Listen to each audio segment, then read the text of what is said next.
Hi, it's Mark from Indie Practices. Job descriptions. You need them. You might not have them. Even if you do have them, you might not be using them. We often talk to leaders who are frustrated because they feel like their employees are focused on the wrong things. Today, we're going to talk about job descriptions, not just how to write them, but how to actually use them. Before we even get into job descriptions and what to do with them, let's talk about why they exist in the first place. Job descriptions serve two critical functions. First, they create clarity for your team and for you so everybody knows what the most important things are. Second, they provide a roadmap for development and for accountability so the employee and the leader both know where you're going and how to get there. When developing a job description, less is more.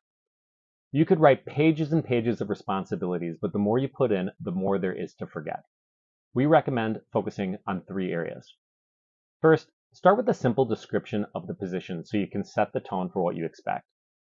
Second, put in key skills that are really important. This is often missed. Things like people skills. Describe what you mean by that. Third, list the critical responsibilities that the person needs to do on a day-to-day basis.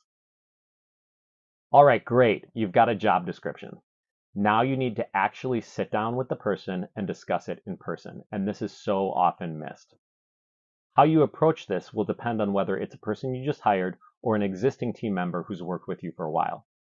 If it's someone you just hired, you should have a developed onboarding process. Ideally, you have an onboarding checklist, and one of those items should say, sit down with the manager and discuss the job description.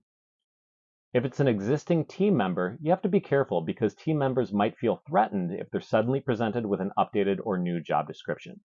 Do two things. First, message why you're updating or creating job descriptions. Explain that your purpose is to create clarity. Two, send them the job description in advance so they can read through it, process it, and develop any questions that they might have prior to sitting down with you. Here's how to handle the one-on-one meeting. First, make sure it's scheduled in advance and that it's on the calendar. Open with purpose. Again, explain that you're creating or updating job descriptions because you want to establish clarity for the team. Talk through each section. Give some specific examples and invite questions. If you sense any uncertainty, be sure to explore it. You want to make sure that the team member is crystal clear on what's most important in their role. In the end, have them sign it so you have a recorded date and time that you had this conversation. Congratulations! You've met with your employee to discuss their job description. That's great, but you can't just cross this off your to-do list.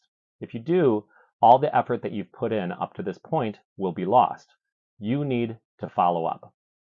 Spend some time observing your team member and noting things that they're doing well and things that they can do to be more effective.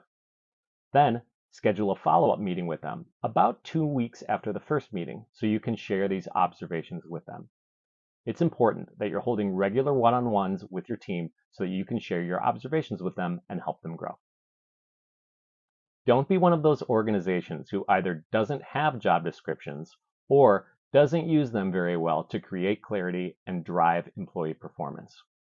We can help you. We have lots of resources like sample job descriptions and onboarding checklists that we're happy to share with you. As always, just reach out to us if you need anything at all or if you have any questions.